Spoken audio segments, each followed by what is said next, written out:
I think we are now live at the Inferno, Alan. You do? Yeah, we are live. And it's been too long. I'm trying to grab Alan.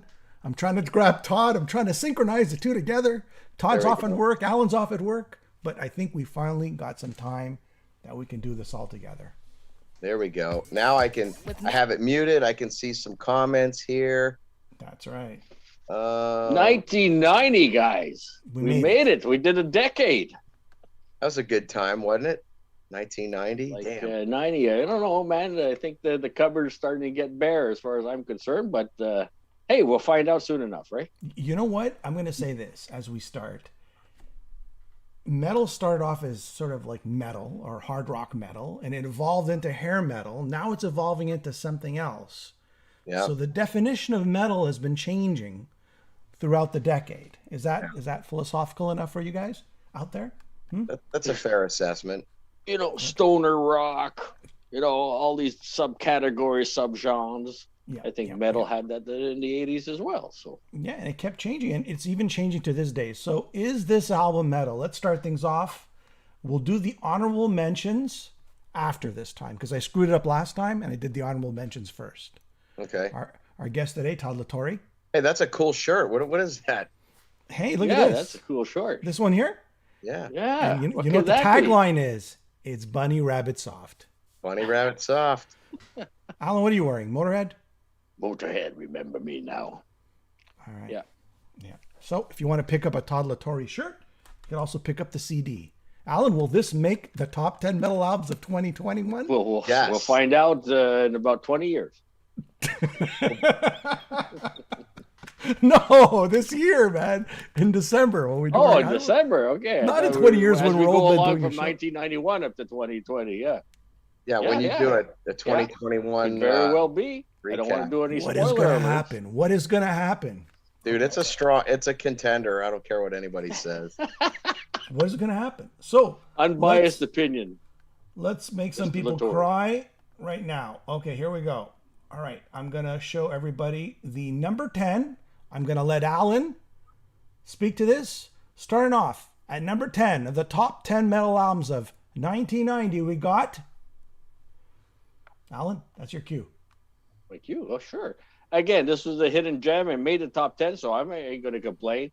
It's Kings of the Sun, Full Frontal Attack, right there. And I liked it so much, not only do I have it on vinyl, I got it on cassette too. Isn't that lovely? I've never heard of them. Tell us about them. They opened up for Bruce Dickinson on his Tattooed Millionaire tour. And they're a band that I loved their debut album. They opened for Guns N' Roses in Australia and had a little bit of a kerfuffle with Mr. Axl Rose, where they kind of dissed him as an opening band. And that just doesn't happen when you're dissing the headliner. So off they go, kicked off. And the Hode brothers have basically disappeared since. Their third album was never released, or it's very hard to find. But I mean, this is just a garage band extraordinaire. I love these guys from Australia, and I don't know. There's about 4 of us in the world, I think, that likes these guys. I'm one of them, and I think they're fantastic. So I had them down as like. But are they metal, Alan? Are they metal? Are we going off on man, I don't care. I like it. Oh, I like it a lot. That's all that matters. Okay. So I guess the criteria has become. Yeah, I was just going to say, what's the criteria again? Genre defining, groundbreaking, a shitload of sales, 4 people liked them. I like them a lot. That's all that matters. That's all I got to say. Fair enough. I like them a lot. You know our motto here, Todd, at Metal Voice. You know what it is? It's our show. We do whatever we want. Yeah. That's the way it goes. Yeah. That's the motto. Okay, but nobody else has, did you listen to it? Did you like it? I heard it, but it's not really my thing. Hard rock never was my thing. Todd, did you take a listen? Nope. Oh, okay. No, Todd, bow out. I can lie and go, yeah, I gave it a listen. I'm not going to bullshit you. I didn't listen to it. You'll be pleasantly surprised when you do. I will listen to it, but when I got the list from Jimmy, I mean, I got a million things going on, and I knew most everything on the list, But that was one. There's two on the list that I just don't know who they are. I'm not familiar with them, so pardon my ignorance. And our buddy Perrin says he saw them open up for Bruce Dickinson at Le Spectrum in Montreal. More rock than metal, though. So, woo. So there's a couple of strikes here, Alan. They're not really metal. For every comment that Todd gives us that this is not metal, I got 10 guys are saying, well, you have to understand back in the 80s, these are all metal. So, hey, you know what? Right. Nobody's right, nobody's wrong. So I will say that, yes, this is the time where things start to shift musically. What we perceived as, quote, metal with like lick it up, just any kind of a chuggy guitar thing. That's where all these subgenres start coming in, the branches of the evolution of metal, does what it does. But let's move on to number 9. Let's go to number 9. I think a lot more people. Perrin, I was there as well. So. Number 9. Ready for number 9? Hold on, we can debate this. We can debate this as well. Okay, go ahead. Here we go. Here it is. The Scorpions. Crazy World, released in 1990. A lot of people, I would say, on this album. Look, there's a lot of ballads on this. This is when they started going into ballads, right? There's 2 ballads, big ballads. But however, the guitar soloing is metal. Matthias Jobs. He's just like, he's licking it up. There's the riffs, there's the metal, the production's big. I would consider this a metal album. What about everybody out there? Number 9. The tour program, the Crazy World tour program. We're all crazy. Look at that. Todd, memories from Scorpions. What do you think? You toured the Scorpions. I've toured a lot with the Scorpions. That's it. They're metal. Again, in the early days, Blackout, that was metal back then. I agree. Is that a metal record in my opinion? No.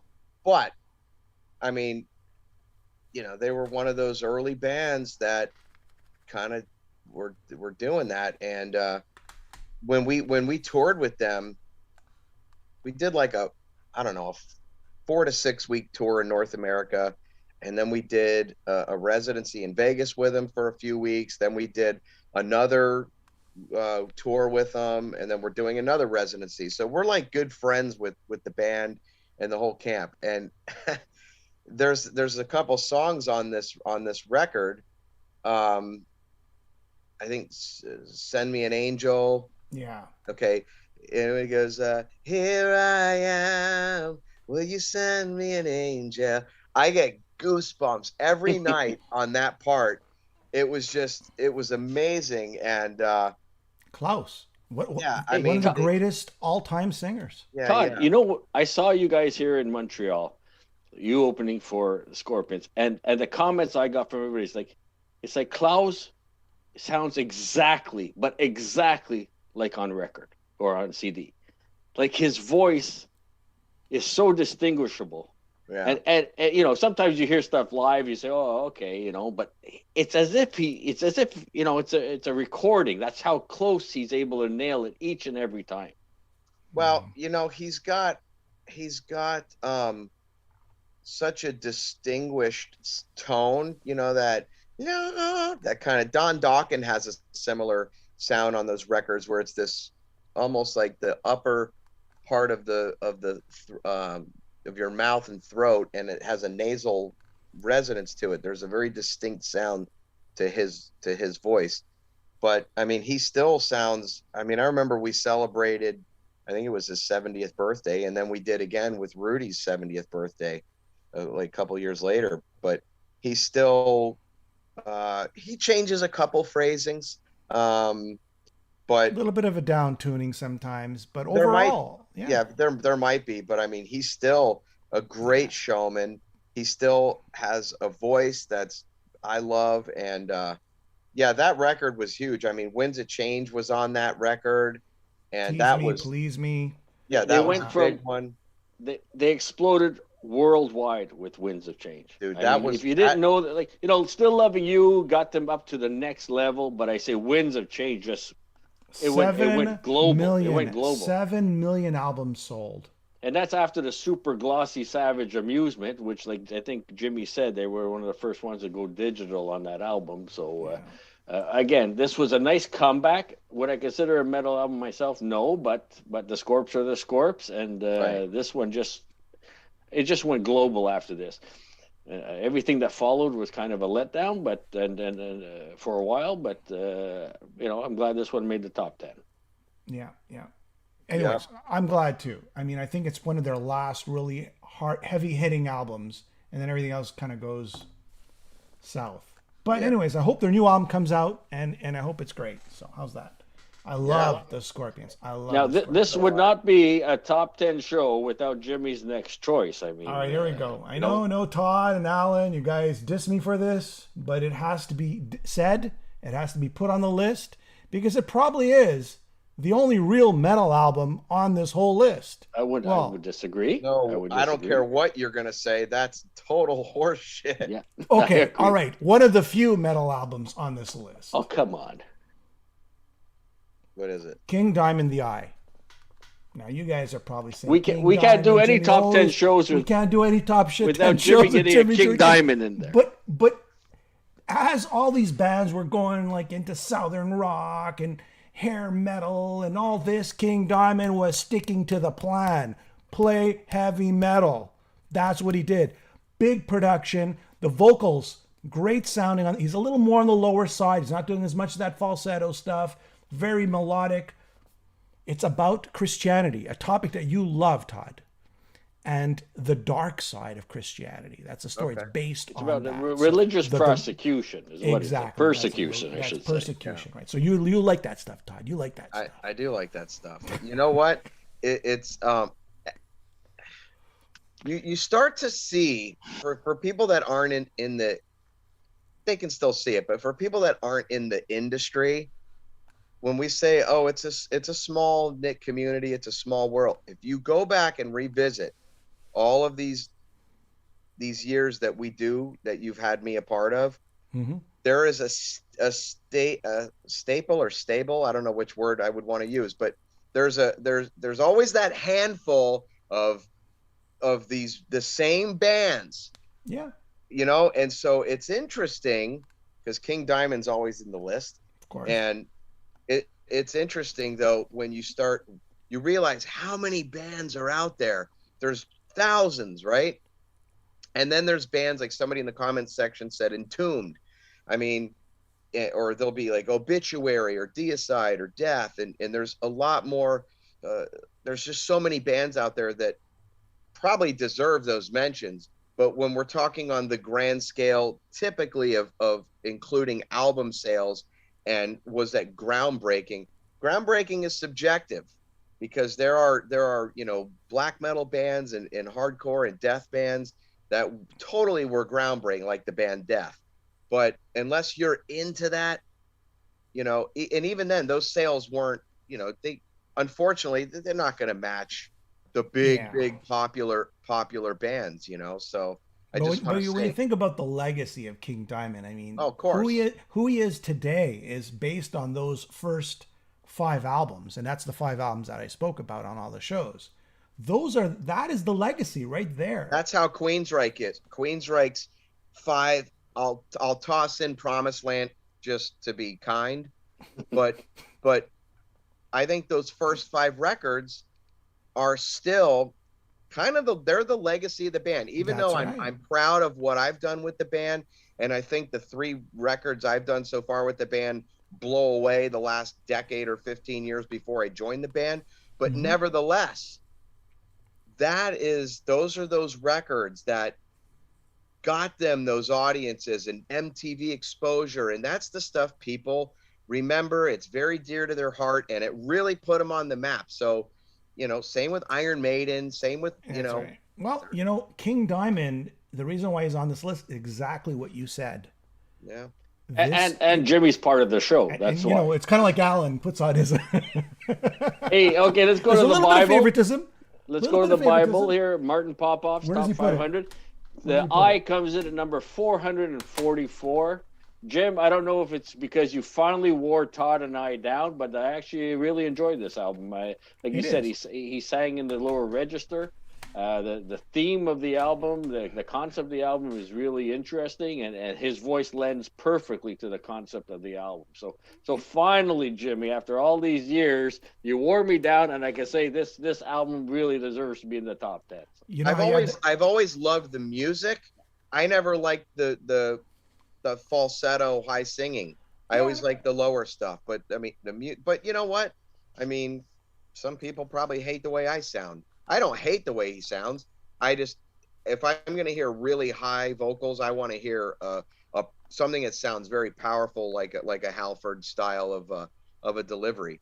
But you know, I'm certainly not saying that album's not worthy of the list. no, By the no, way, absolutely there's another Greek on the board that's saying hello. Yasu. That's Ella, right. Yes. Yanis. Alan knows a little bit of Greek. Alan? Ella. Tikanis, Kala, Tzatziki. That's what Alan knows. That's about it. I know the swear words, but we won't do that. Alan went to school with a lot of Greeks, like I did. Elare. Elare. Elare. Okay. All right. Kalispera. All right. Here we go. All right. Number, what are we at? Hold on. I have to go to the list. Hold on. Number 7. I forgot where the Now list is. again, these Hold on. guys. Okay. Pizza. Oh, here we go. Here we go. These Alan's. guys waited. Pizza. They waited and waited for Bob Rock to be available as producer, Here we and go. they were running out of time because basically when this was released, that was There it is. kind of the end of their career, one hit wonders. But again, an album that I love, I can't get enough of. Little Caesar's first album, I used to order including from, loved it so much, got it on cassette as well. That's how much I love this. But again, they bring a different thing to the metal community. A little bit kind of R&B influence. Great album. I mean, I don't know if you listened to it, Todd, but I did. I want to get your impression of Ron Young's voice, who I just love that voice. I mean, I listened to a couple. There was some video stuff on YouTube that I found. I mean, it was good. It's, you know, I'm more into the operatic or the very hard shrill stuff, but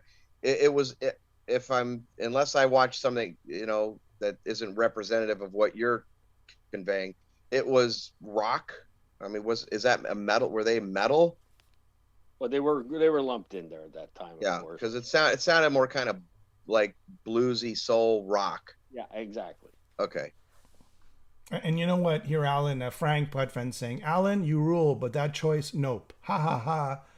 And I actually know the band, met them and saw them live. Cool choice, but yeah, Forbidden, Death Angel, or Annihilator better not have been replaced by.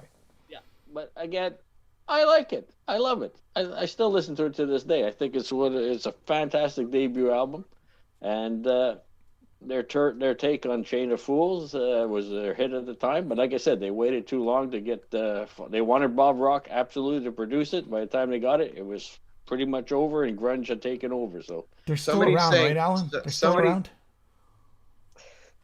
Somebody's saying, "Geez, guys, what's with all these mediocre B-list bands in the top 10?" That's Perrin, yeah. I mean, you know. It's okay. Todd, you could say what you feel. Don't worry about it.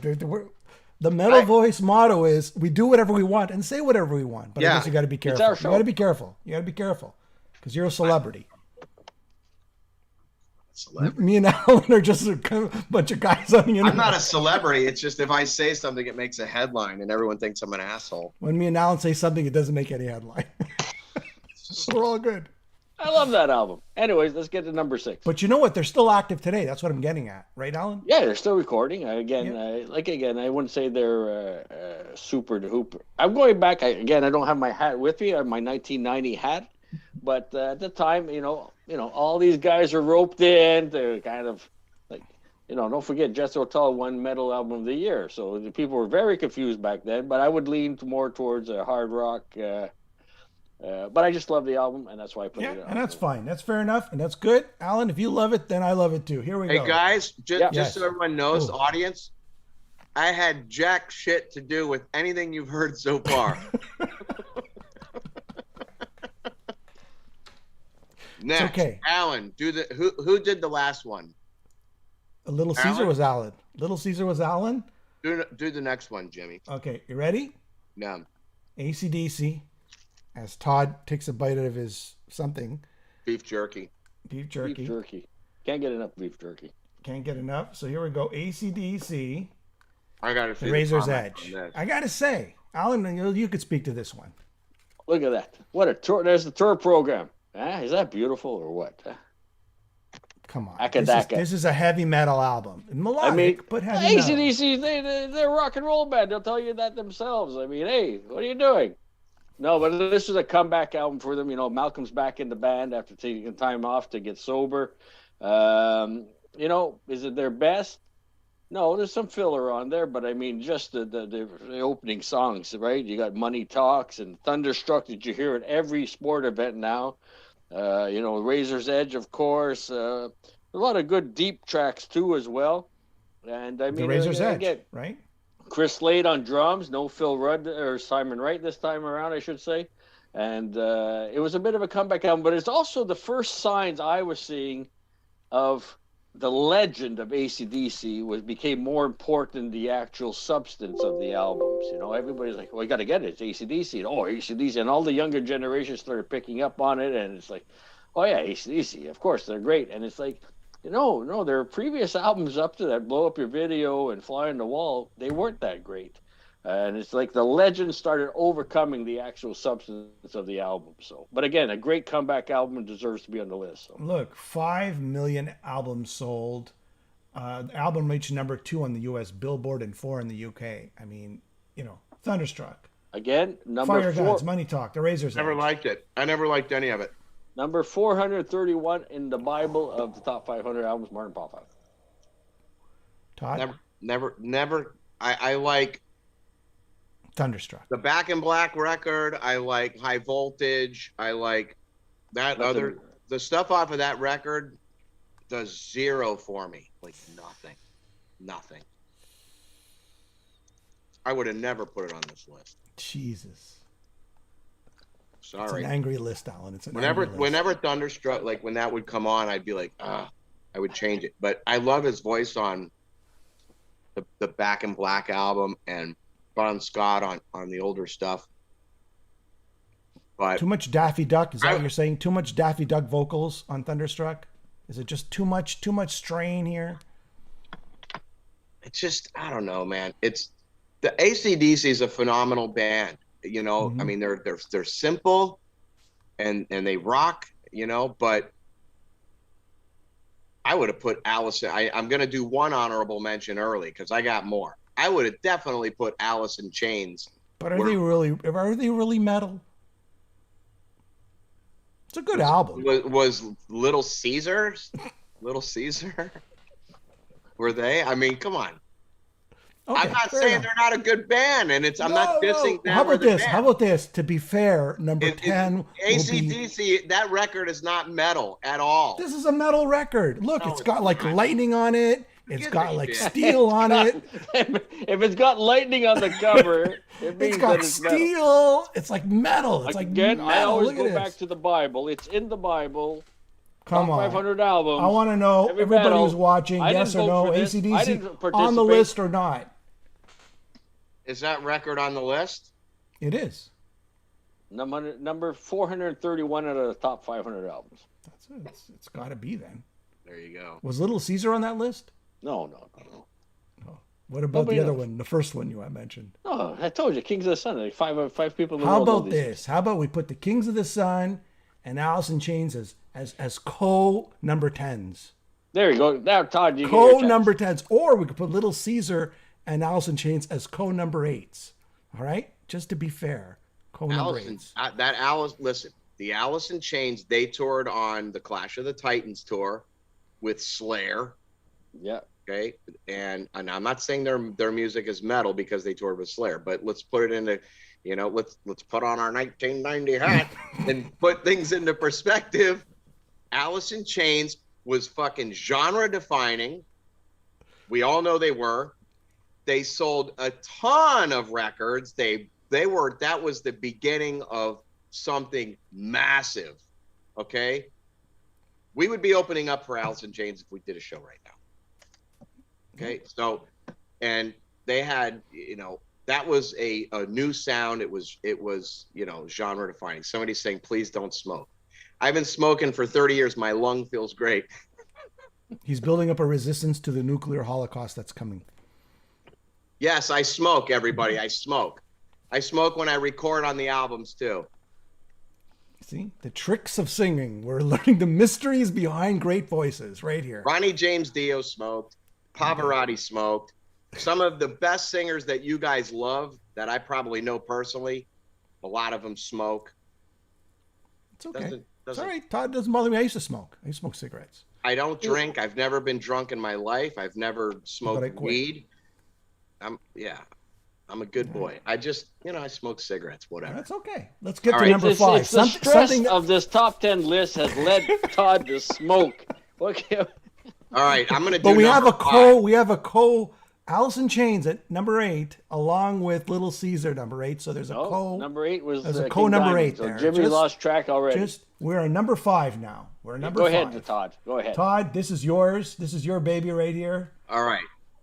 Do you remember what it is? Yeah, I'm looking at the list. All right. All right, I'm putting it up on screen as we speak. Go ahead. Pantera, Cowboys from Hell.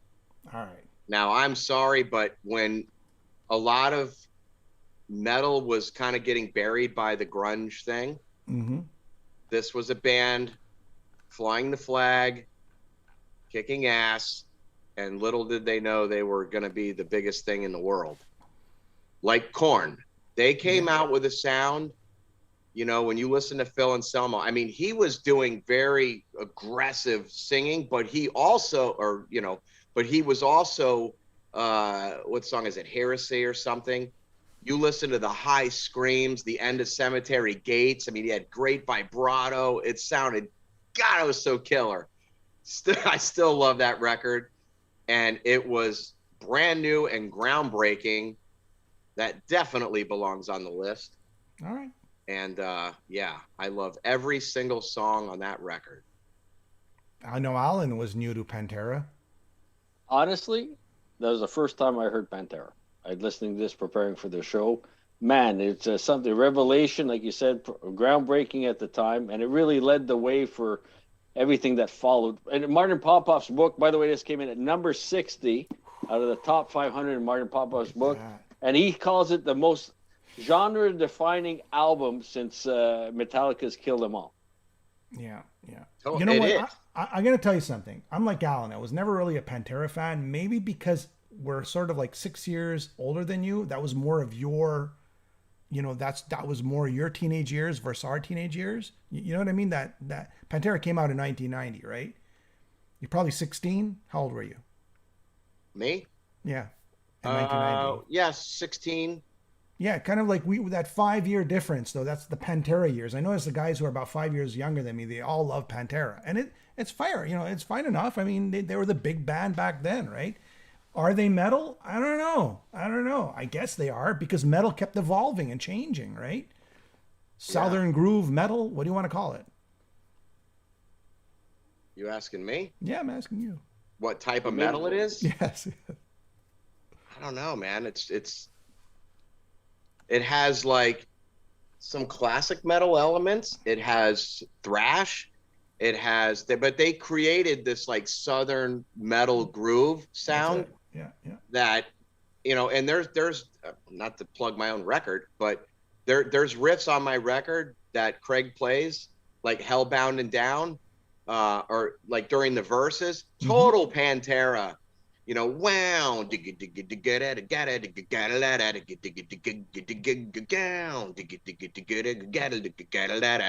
super Pantera inspired riffs all throughout there. So yeah, I mean, they kind of cross a lot of different areas of metal, but you know what?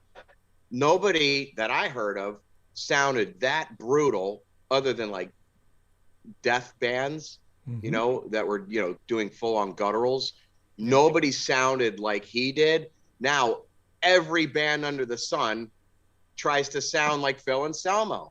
It's so fucking boring. And actually, strange enough, if you listen to Anthrax John Bush era, that's what they're going at. Like, that's the sound that they're taking.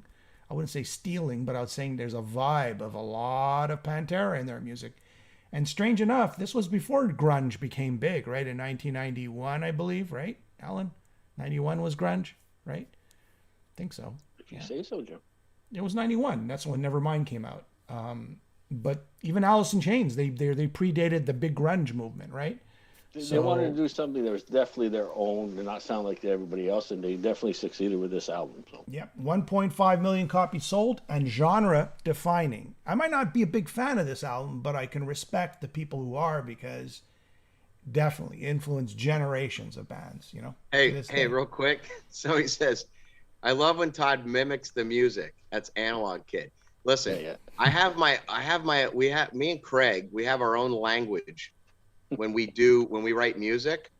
And as a drummer, you know, I'll do like, you know,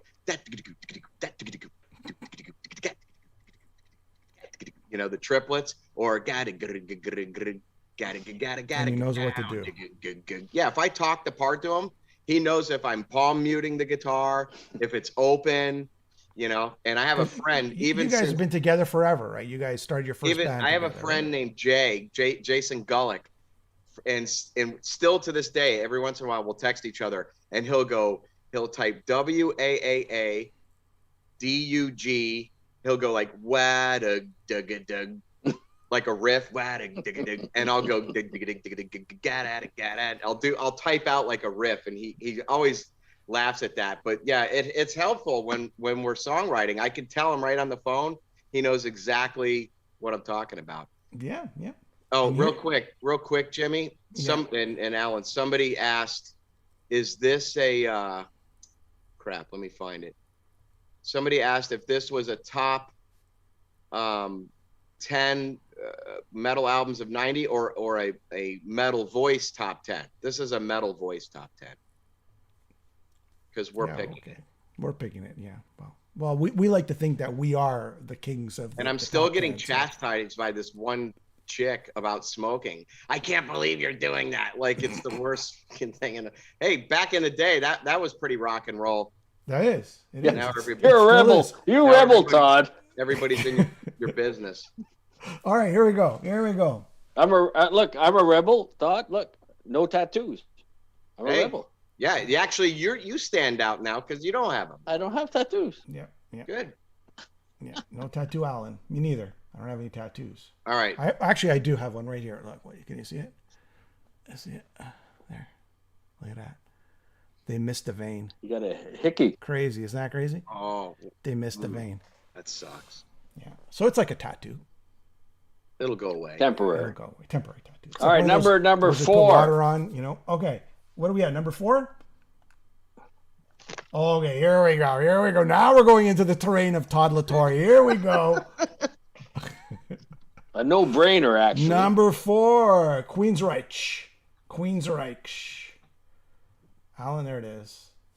I put it on. You know what I realized after I put it on? Look at it. Here's my ticket. Tuesday, the 29th of October, 1991. Right there. Mm-hmm. The Empire Tour. Empire. $23.50. You gotta love it. $23.50 to see Queensrÿche headline tour for the Empire album. Yeah. So, as you're munching along there, Todd, I guess we're close to supper time, right? Yeah.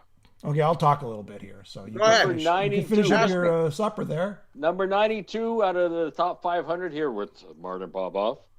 Yeah, they won a Grammy for this. Or actually, they were nominated for a Grammy for Silent Lucidity, right? 4th record. Silent Lucidity, that song, Yeah. I believe, sold around 4 million copies as a single. Yeah. They were called the Pink Floyd of metal at that time. What do the guys think about that, Todd? Like, I mean, you know, we're listening to it. It's Queensrÿche that we know, always doing something different every album. A great follow-up to Mind Crime. They didn't want to do Mind Crime 2, and they did something completely different. I think it's a great album. And but what did the guys think at the time being called like the Pink Floyd of metal? That's an honor. I mean, you know, they, you know, this is, again, just the stories that I've heard. But, I mean, as a fan, when I got that record, I couldn't wait to get the new record. And I put it in. And my first opinion was I was disappointed because I wanted, like, right when it started, like, I'm into the first, you know, minute. I wanted a follow-up to Mindcrime or something along the Warning lines, or, you know, I was into that sound. But I got to tell you, the songwriting is so good on that record. A great song is a great song, even though, you know, the band has definitely not tried to stick to one sound, like Iron Maiden, for example. That's I would say it's an asset and a liability. There's a very fine line when you reach a certain status where, you know, it's like if you have a restaurant and you are known for certain dishes, and then all of a sudden you start throwing in some fusion weird dishes that people they expect a certain flavor, and you say, well, I'm the cook, I want to make whatever I make. That's fine, but customers may walk out. So I sonically, one of the best recordings ever done. Every I was big into, again, cars and car audio, and every sound you know, car audio place, they were using who produced Peter Collins. Collins. That's it. Peter Collins, right? Rush. He also did Rush too. Yeah, Test for Echo. It's got that Rush sound. I'm sure they're looking. They were you know, a lot of those sound guys were using that to tune their PA, you know, to test everything and it had all the frequency ranges. It was so clean and clear. It was amazing. And all the songs were great. Is that a metal record? Not at all. But it is such an amazing record, and the album sales, you know, were multi-platinum. And by the way, when they were on the Hysteria tour, and Eddie and Michael told me that they were getting ready to be taken off of that tour because Mindcrime wasn't doing so hot, people just didn't kind of get it. Then they released Silent Lucidity. No, they released the videos on MTV. It blew up. Then Empire came, and then all the Mindcrime sales, they told me, even shot up higher. People were that's like, when they went on the second tour for Mindcrime. They did Mindcrime, they did Empire, then they came back again and did the Mindcrime tour. Right. Yeah, but I saw that tour, and I think Suicidal Tendencies was the opener for that tour, where I saw them on the. I love Suicidal Tendencies. You can't bring me down. You can't bring me down. He's such a. I love his moves. Again, it was for me. It was a 2-for-1 on that tour because they did their album, the songs, and they did Road to Madness off of the Warning, and then they went into the whole Mindcrime. But it was the Empire tour, so we had the great songs for Empire, but they did the whole Mindcrime album as well. So it was just a big plus to see that for me, which was the first headlining tour because they opened for Ozzy on the Rage for Order tour, and then Mindcrime. I don't even remember them touring actually. So. Goes back to what you were saying. And I got to say that this is probably the least metal album on this list, next to Alan's Little Caesar and what was the other one called? The Kings of the Sun, Full Frontal. So when you look at this album, it's not even as metal as Scorpions. It's not as metal as. Guys, when you go to your local record so far, King Diamond is the most metal album on this list. When you go to your local record store, you're not going to find Queensrÿche in the rock section. Not. You're going to find them in the metal section. Okay. Sure. And that album is going to be there in the metal section. So we can debate this all you want, but 1990, these guys were metal. All right. Okay. Yep. Right. And, but I want to know, Todd, what was the feelings from the guys? Okay. I mean, like you said, they had so much success with this, Grammy, selling like crazy. And, you know, like you said, Mindcrime, they almost got thrown off a tour because it's one of my favorite albums, but at the time it was kind of hidden. So the follow-up albums, like how do you follow up an Empire? Because it just seemed like that's where the drop-off happened. What did the guys think about the following albums after Empire? Well, I know that they toured for, I think, a year and a half or you know, pretty much solid on that. And you know, you're raking in the bucks. And again, this is me. I don't want people to think like, who's this jack off talking like he was a part of it. I just have insight because of what the guys have told me. Because I've asked the same questions you do, like, damn, what was that like? You know, tell me if that must have been amazing. And, you know, I ask questions because I'm curious, you know, and they were like, from what I understand, they just kind of went their separate ways and they came home from the road and decompressed and spent time with their families and, do their thing and just burn out. So then it comes time for Promised Land. And look, the shit I'm saying, you guys can find on YouTube. There's a Promised Land little documentary. Jeff talks about it. The guys talk about it. But here's the thing, and Alan, just to answer your question, it's Ben here who said grunge happened because after 91 is when Nirvana took off and everything started going, metal wise, started dying. It was just the market share was shifting. Yeah, that's right. But I mean, when you build up after almost a decade to get to the point of Empire, and then it's just like the drop off. But all the bands were dropping off. They're dropping like flies, right? Yeah, but not everybody had the success of an Empire. It's like this: you're part of this big record company, and the market is going this way. So you're throwing all your advertising money that way. Then the market's going this way. They go, okay, sorry guys, we're going to throw all our money here on Smashing Pumpkins, and then suddenly you're left hanging out to dry, but during the grunge era. That's what happened. Yeah, well, hold on. Well, I'm gonna read some comments here, Todd. Vinny that's saying, what I'm replying to somebody, but all right, okay, don't smoke. But what I was gonna, not that. What I was gonna say was, you're saying, oh, grunge happened and this and that, but there was, you're right that a lot of bands were dropping off, and when you do Mindcrime, that's hailed as one of the best concept records of all time, alongside The Wall or something like that, and then you come up with Empire, like bam, this big explosive thing. How do you even come close to that again? Well, that's another thing too. You're so right. People will criticize, oh, the band died when DeGarmo left, but look, there's a lot of records on there that I wasn't keen on, that he was a part of, and nothing against him because he's a brilliant songwriter. I'm just talking stylistically.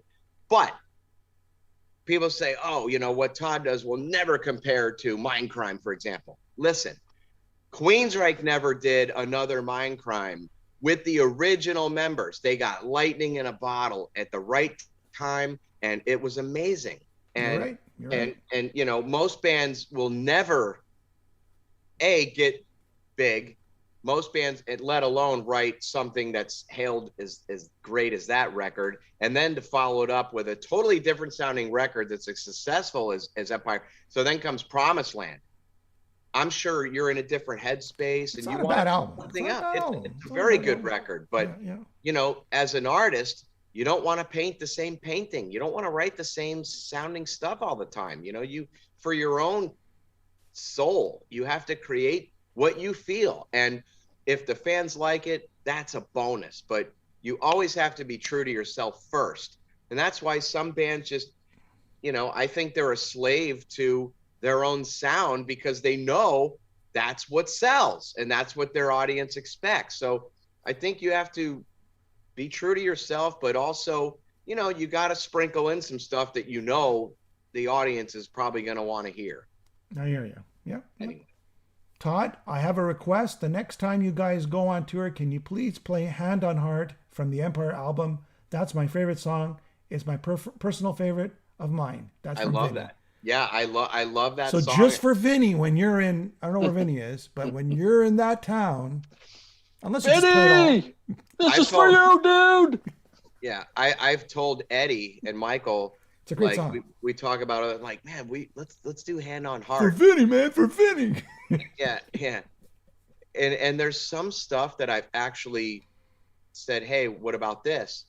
And I can't remember the songs. That may have been one. I don't think it is, but sometimes they'll say to me, we did that, and it just didn't translate that well. Like we played Resistance, on the one of the last tours.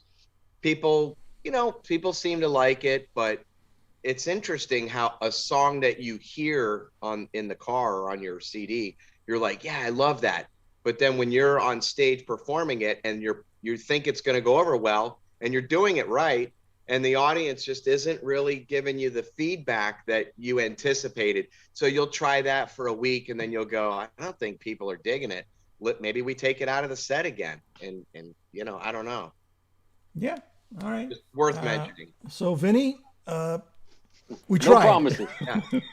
I will bring it up to the guys. No that promises, I talk to. Vinny. Yeah, I'll bring. I personally, for Vinny, I will. That's right. I will talk to the guys and say, hey, because We'll get back to you. We'll get back to you. Groove says Todd is honest and insightful. I love that. Thank you. There you go. All right. Is Love that number Todd's 3, input Jim? and appreciate him asking and sharing the questions. I would want to ask if I were hanging out with the band. Good. That's some good positive feedback, Todd. All right, here we go. What are we at? Number 3, Jim. Number 3. Oh, here it is. This is next to King Diamond. This is another blistering album. This is killer.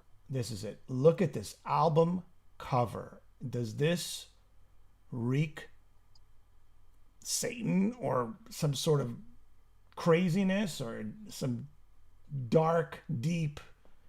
I don't know. It's just, it scares me. That album cover is a beautiful album cover. It's really cool. And there you go. So I saw that tour. It was so awesome. yeah, That was a great record. it's stood the test of time. Today you could put it on and the magic is still there. The sound is still, the drumming. What do you think about the drumming on that album? It's killer. I mean, like War Ensemble, I remember their farewell tour, their final retirement, that tour. We played Wacken. And so we're there in Germany, 100,000 people, and myself and my friend Eric, and who else was with us? It was like 1 or 2 other guys, maybe our stage manager, whatever. Anyway, we went to the tower where the sound guy is and the lighting guy, and we watched it from way above the crowd right in the front, and they played, War Ensemble.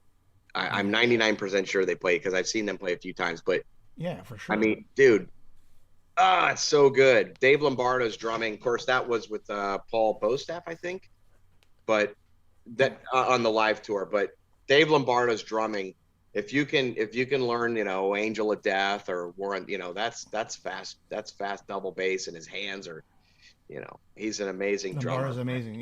It's produced by That's a Rick killer Rubin, record.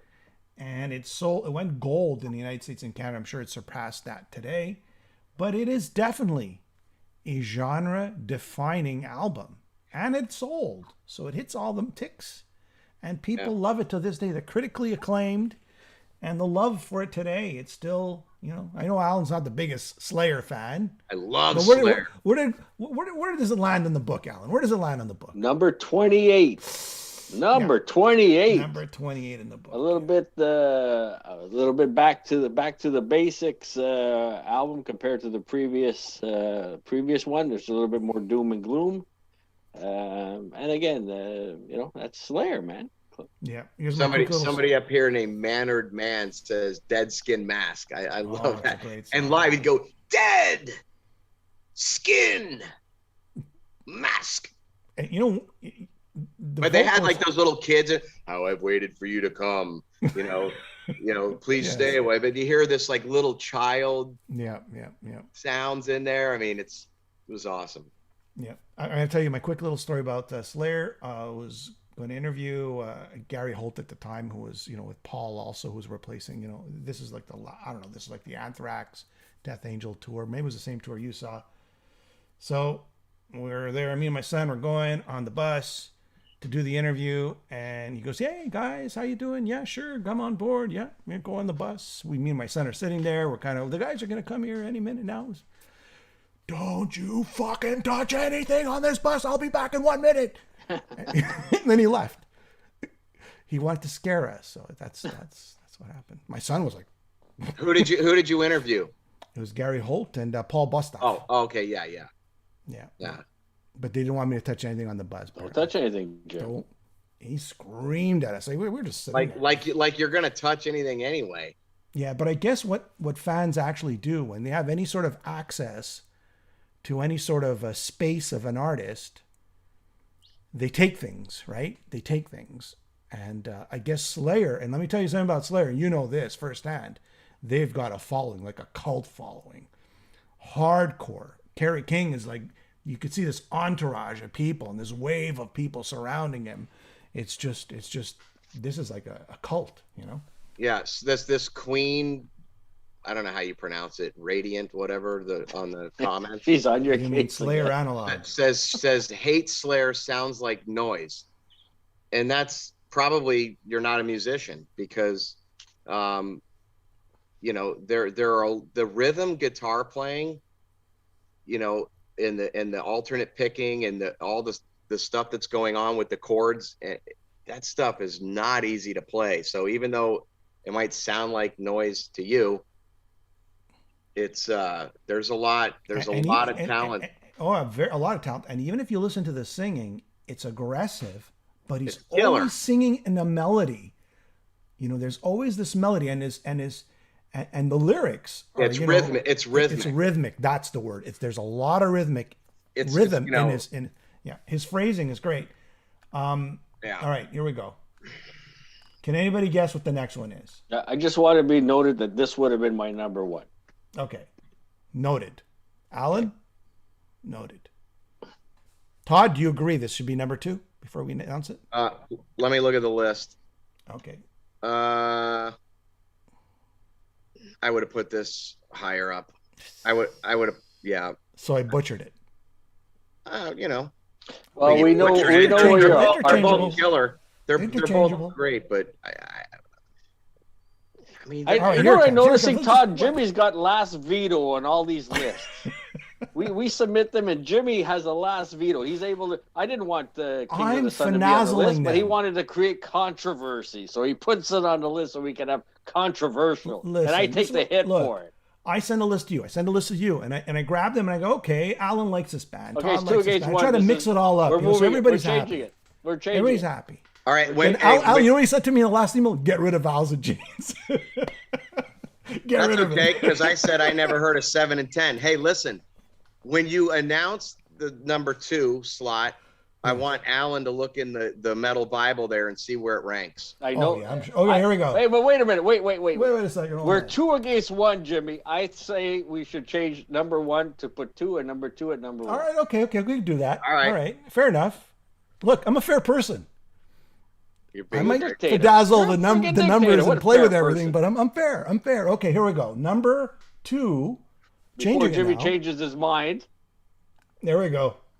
Painkiller. You know, I would have thought this was number 1. as a whole record. Yeah, I agree with Todd. This, guys, was genre defining. No, Strange enough, the sound didn't even sell that much back in the day. it was you a know? comeback. I think the 2 tracks on the album were like standouts. Touch of Evil Yeah. and Painkiller. Yeah, I but you know agree. what? Just the song Painkiller, anytime a metal band plays a song, know, they always I know. refer to, it sounds like Painkiller. Oh, it's a Painkiller kind of vocal. Oh, it's a Painkiller kind of riff. Yeah. Painkiller is from the 90s to today, it has been a genre defining, stereotypical. Another shameless plug. When we did the chorus to Which song? What song was it? Hellbound and Down. Yes. And it's So- a beautiful, look at this. The liner notes. Look at that. Yeah. It's got pictures. So There, look, everybody. yeah. So listen, when we did track number Hellbound and Down, I think it's track 3. Anyway, I said during the chorus, it's kind of Painkiller-ish. Exactly. Because I was doing these high, can you face the fear that we've all been told? I'm hitting the octave higher than that. And it was very, That's right. double bass. It was Painkiller-ish. Ish. And I actually said that to Zeus. I go, think Painkiller a little bit. And so, yeah.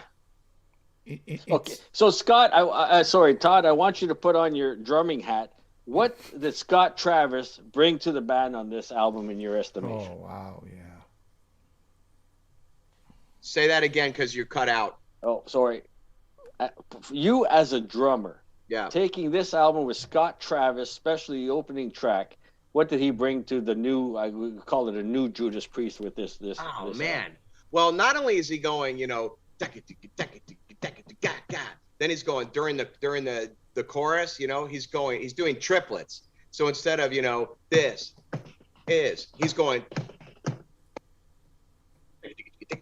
you know, he's doing triplets, and you just didn't hear that really on Judas Priest stuff. So him playing that, and then you know, those vocals were just your pure Halford metal, shrill, you know, it was just it it's the epitome of when you think metal. It's exactly Painkiller. It's Painkiller. Oh, can we do a Painkiller-ish type of song? KK does a new song. It sounds like Painkiller. Judas Priest does a new song on Firepower. You know, that one sounds like Painkiller. Yeah, everything sounds like Painkiller. It's a highly referenced song for a few things. But I'm going back to Todd's comment earlier. When you look at the album as a whole, bingo. You know, I think Defenders of the Faith is a much stronger album than this one. Same here, but I think when you look back at it from today, Painkiller, Hell Patrol, All Guns Blazing. I will say this. The track Painkiller is evil. Hey, the track Painkiller, in my opinion, is heavier metal than any one song on the record we're going to say is number one.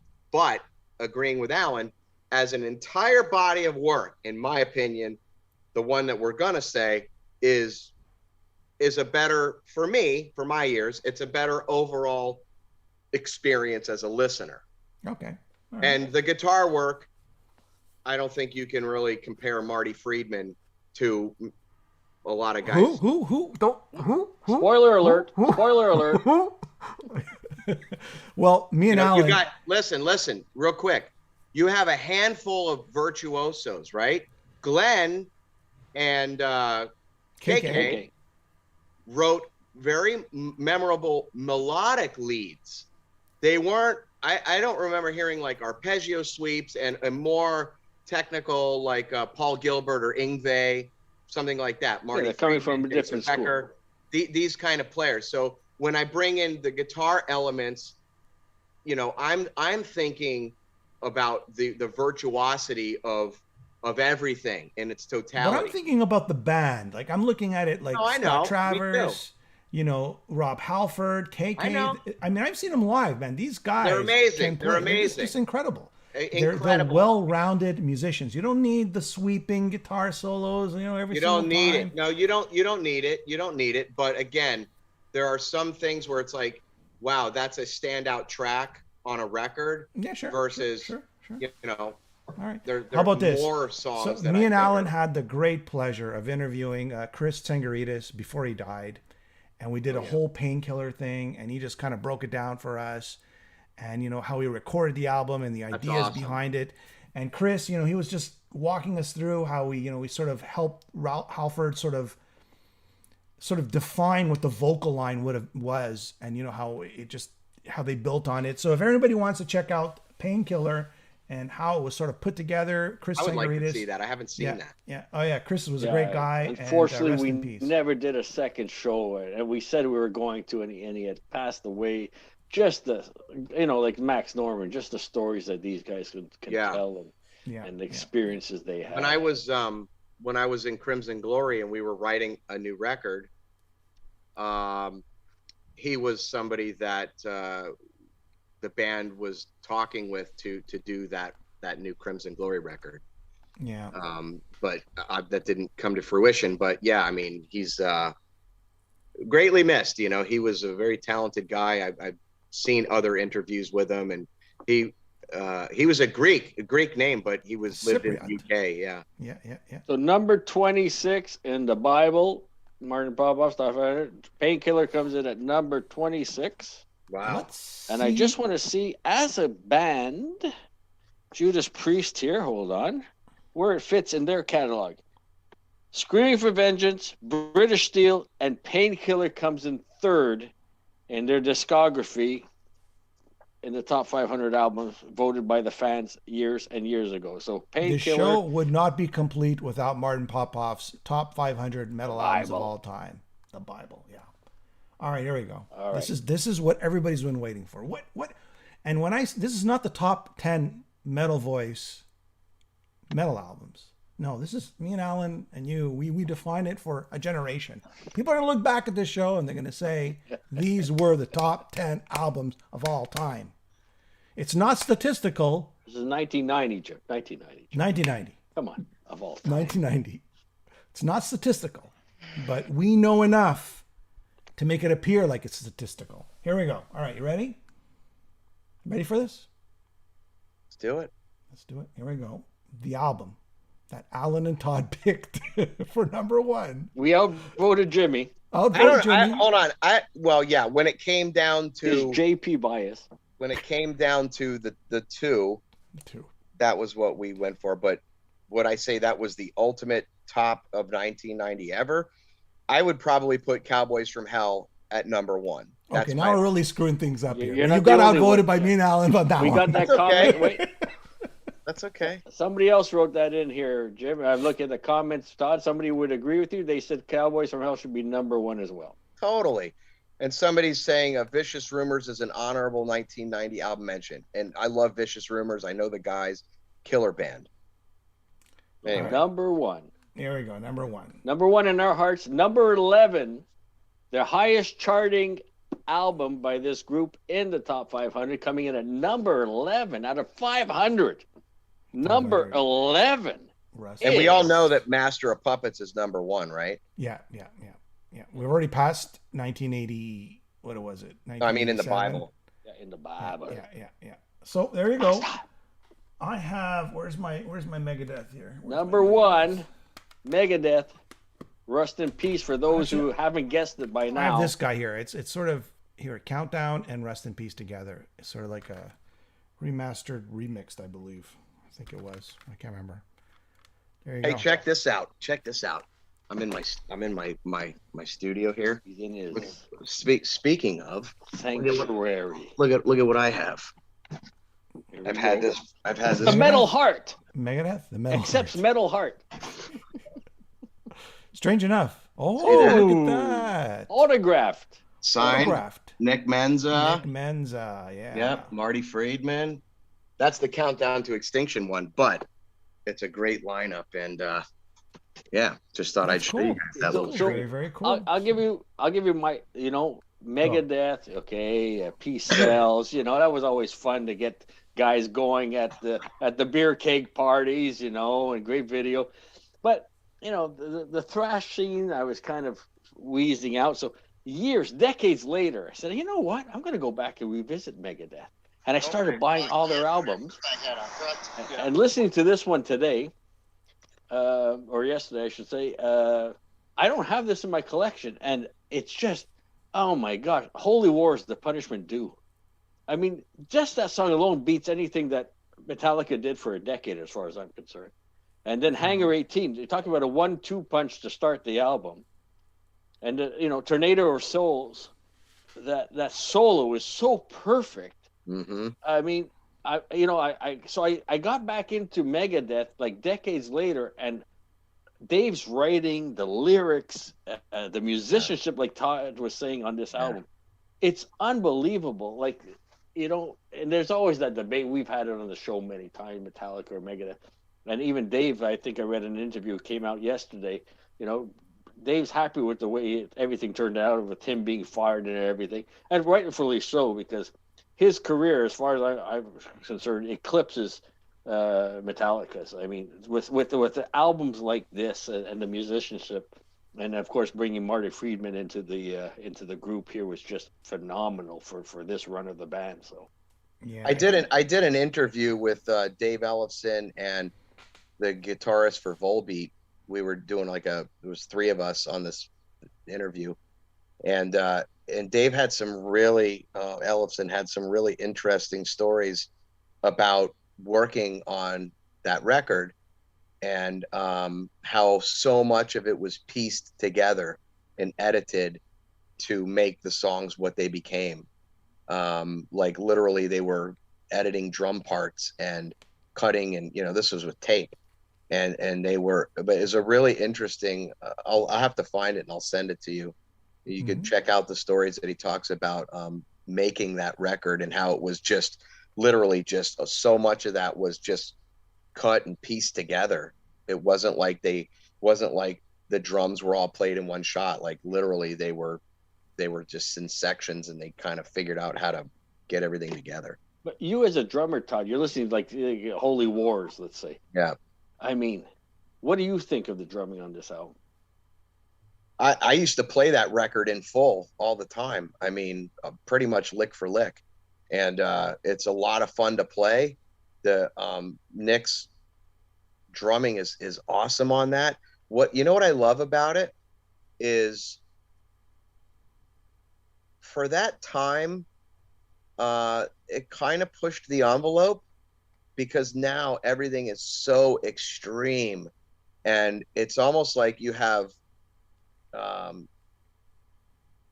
some intricate drumming, but not like over the top, where the double bass is going. You never heard Roll. He wasn't that kind of drummer, but he wrote great drums in relation to the bass parts, the guitar parts, the vocal. I think he really crafted drums listening to for the sake of the song, versus some drummers will just simply overplay because that's an opportunity for a fill, and they're not listening. Well, maybe the guitar is doing something and you don't want to walk on that fill, or maybe the guitar is doing something and you want to emphasize the fill, so you'll play. If you were going maybe you go right, instead of over. You do things to complement other aspects of the music. He played with ears like a songwriter, not just a drummer, and I love the drumming on that record. Yeah, but I guess the weakest link is the vocals, but because they're so aggressive, they kind of fit. He's got that.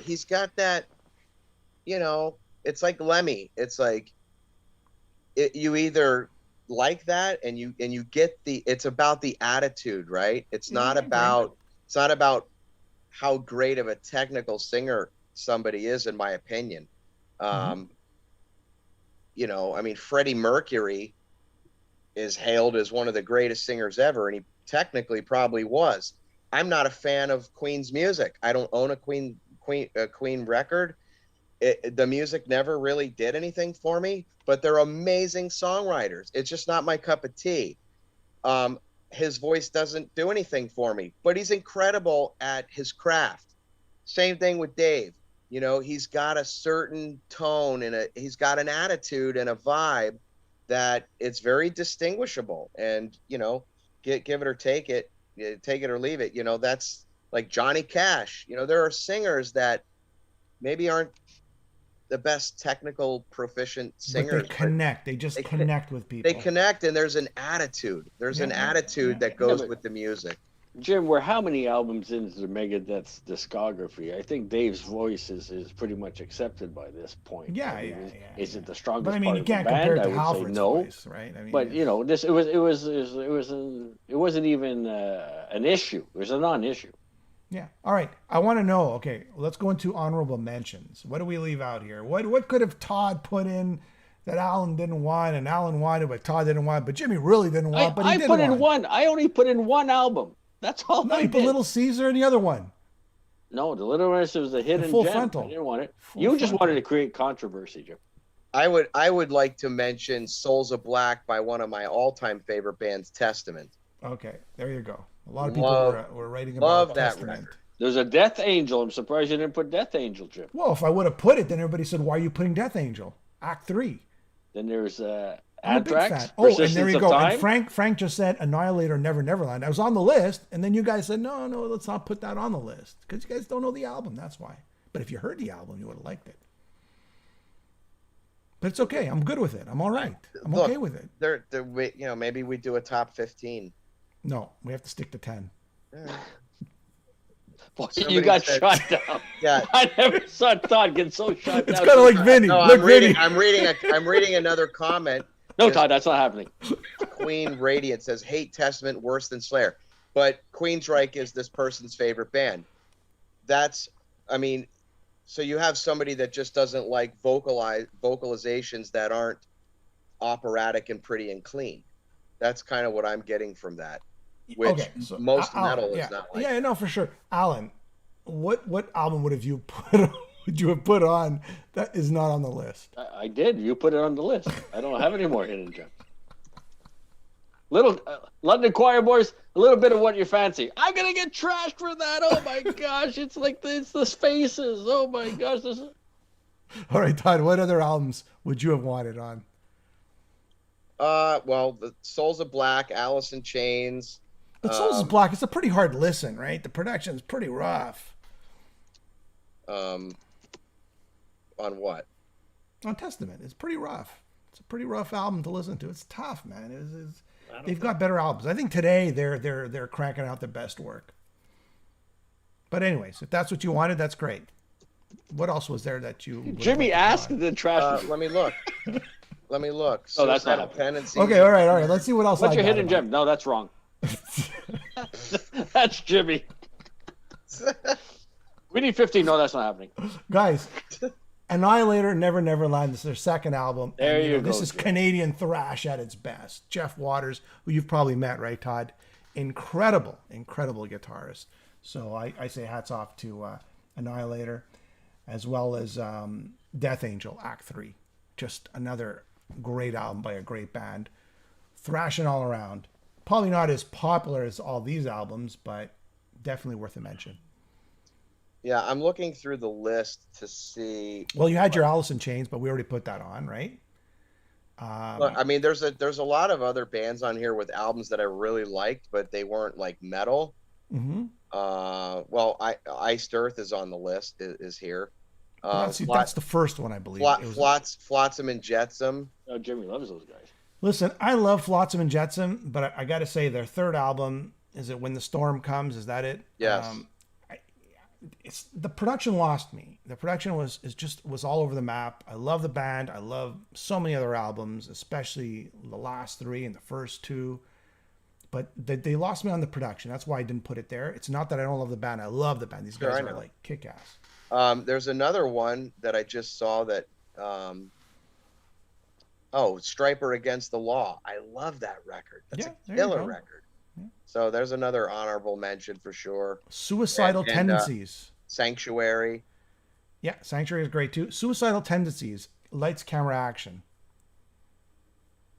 I don't know the record. You Can't Bring Me Down. Isn't that the one? Oh, I know the song. I don't know the album though. Yeah. All right, Creator, Coma of Souls. That's from Gabe. I think that's a great one. If you're into Creator, the early years. I think Danzig released an album that year too. Yeah, Danzig 2, which a lot of people like. I'm not a big fan, but yeah, sure, great. Guys, give us some more before we drop off. Give us some more honorable mentions that you liked that we didn't mention.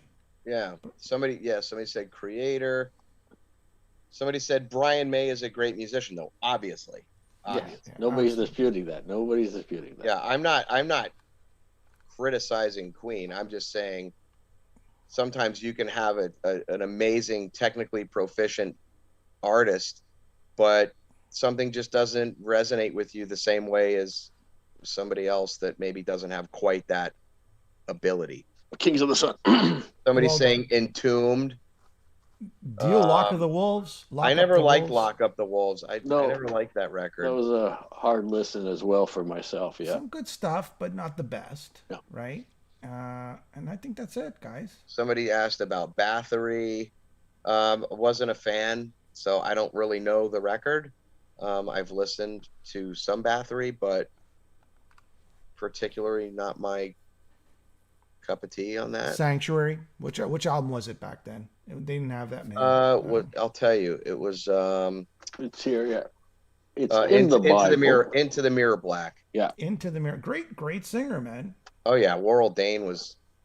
What a great lyricist too. Number 437, and again, this book was voted by the fans. It's not Martin Popoff that came up with 500. It was came up with the fans. So the fans voted. So if you see an Aerosmith Pump in there, it's because the fans think that's a metal album. If you see a Cinderella, Long Cold Winter, because people think that's a metal album. That's right. So Todd, before we let you go, what's happening in your world? What's new? What's exciting? What do you want to get out there and let everybody know? Okay. Besides the plastering. Yeah. So we have about 23 Queensrÿche songs Nice. in various demo forms that we're narrowing down to X number, half of that or whatever. And some songs are, it's shaping up for sure. I think we're just, in my opinion, kind of focusing more on just melody, just singable melodies.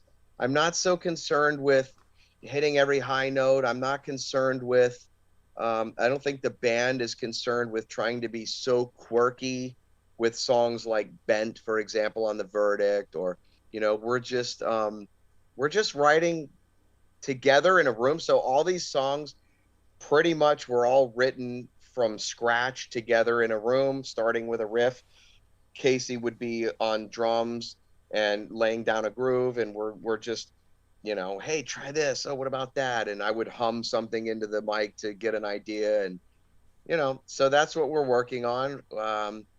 We've got a couple weeks off until we go back out for some shows. I've been traveling, oh my gosh, since July 3rd.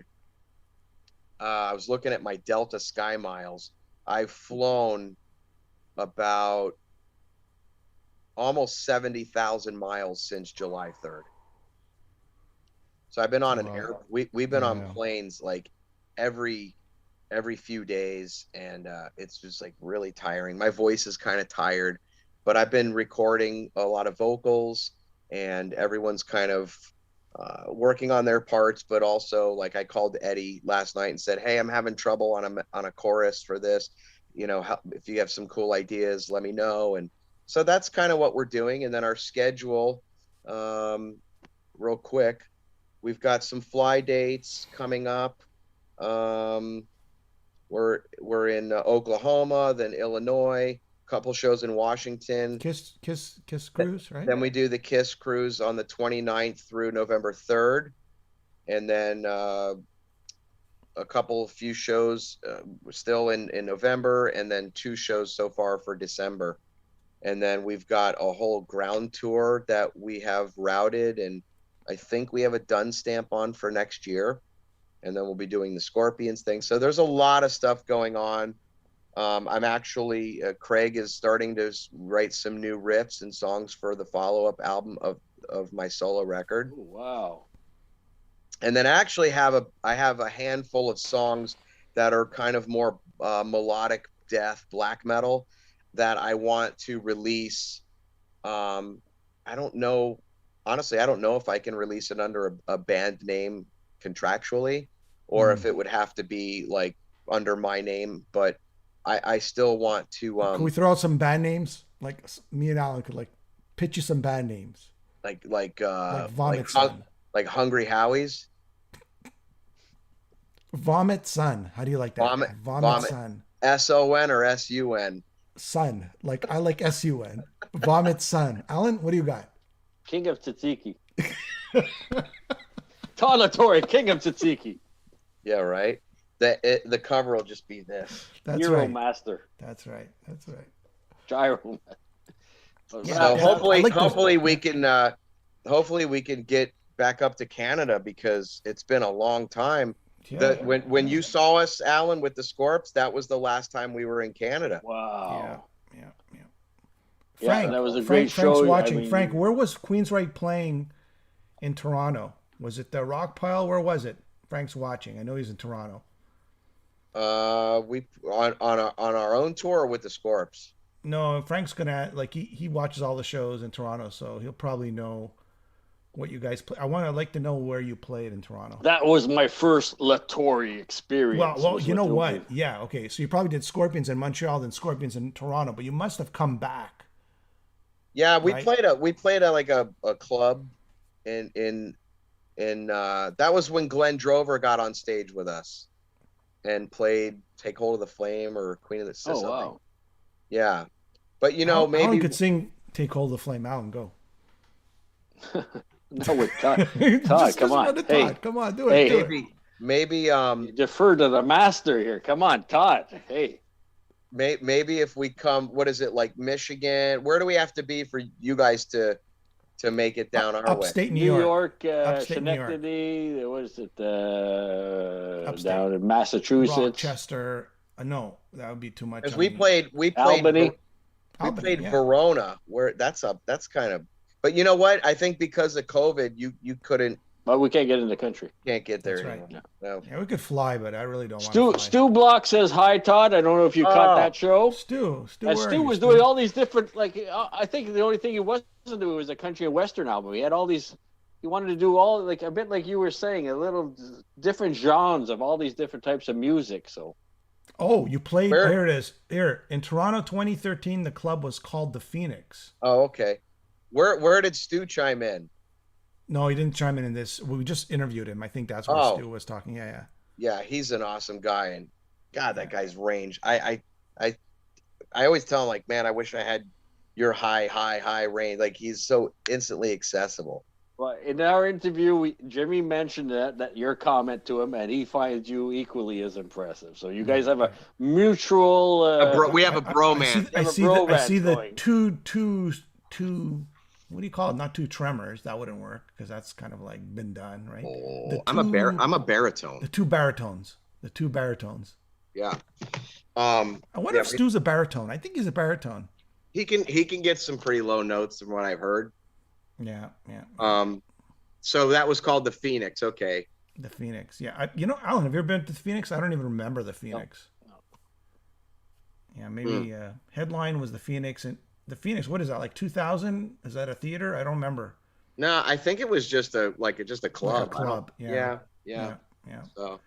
Yeah, Drover comes here. And he does with Tim Ripper Owens. He does a night of metal.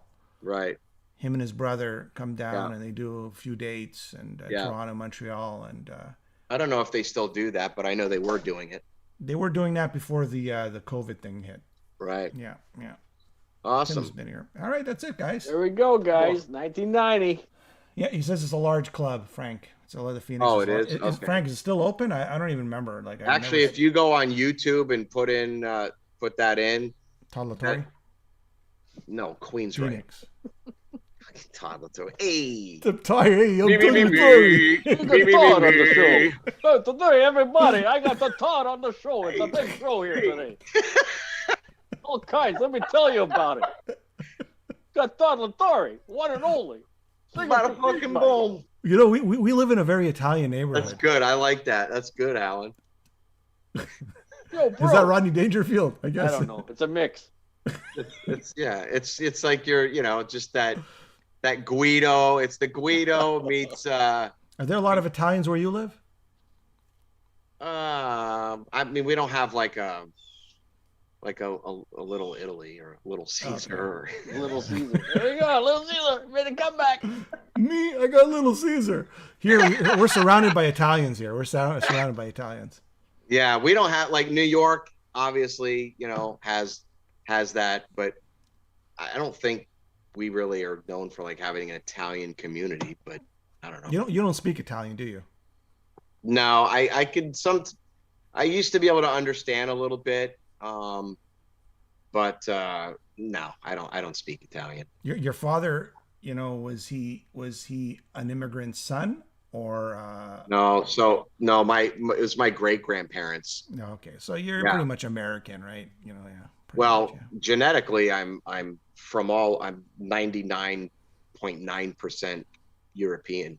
From all over. I mean, actually, a big percentage is actually German. And then the largest percentage, I think I have 55% Sicilian, 25% German, and then Irish. I even have I don't remember if it was a little bit of Iranian, but there's somewhere around Serbia, a little bit of Serbia. No, Russian. Or Russian. Yeah. My wife is saying no, you don't have that. Oiki. I don't know. Where's your wife? She was letting the dog out. She heard me say that. And she's correcting me. I did my my DNA, right? Yeah. It's all like Baltic. It's all there. It's all Yeah. Baltic. Yeah, pretty much. But I'm a little Sicilian. Alan. I'm just a little I Sicilian. didn't know that, Jim. That's the rebel. That's between that and Greek. That's where that fire comes from. And a little bit of gypsy. Yeah. Yeah, it's just strange, and these genetic things. My wife did her genetics. Yeah. It was really crazy because her parents did it too. And when you actually get the results, you could see who's related to you. And they said, you are 100% from these people. Oh, yeah. So that's how pure it was. Like, that's how spot on it was. Yeah, yeah. And the more people do it, the more refined it gets. That's why you might see a little tweak in a percentage because they've narrowed something down even more. And, anyway. All right. So we'll let Todd go before he lights another cigarette and gets blasted here. That's it's fun chit chatting a little bit. It's like we're on air, but we're not. Yeah, it's chit chat time. All right, guys. This is how it is. So we're looking forward to 1991. We have to have Todd back, of course. At some point, I swear, at some point, we're gonna like Google top metal albums are like 94, and it's like it's not gonna be anything. There's gonna be 5. Yeah, it's gonna be like really hard. Well, once Nirvana comes around and Smashing Pumpkins, actually, you know what? Bleak. You know what? I let me change that because then you had that whole new metal sound come out, and then you had bands like Killswitch Engage, Shadows Fall. You had all those New England bands, and then you had Korn. So there's still a chunk. That's where we lose Alan. That's what Alan said. Jim, I can't really make it for the 1993 to 1997 show. Iced Earth or Blind Guardian were carrying the cord. There you go. All right. I'll take that. All right. Looking forward guys. To the next one. Hey, Todd, stay well, stay safe. Bye, everybody. Thanks for watching. Boys. Bye-bye. All right, guys.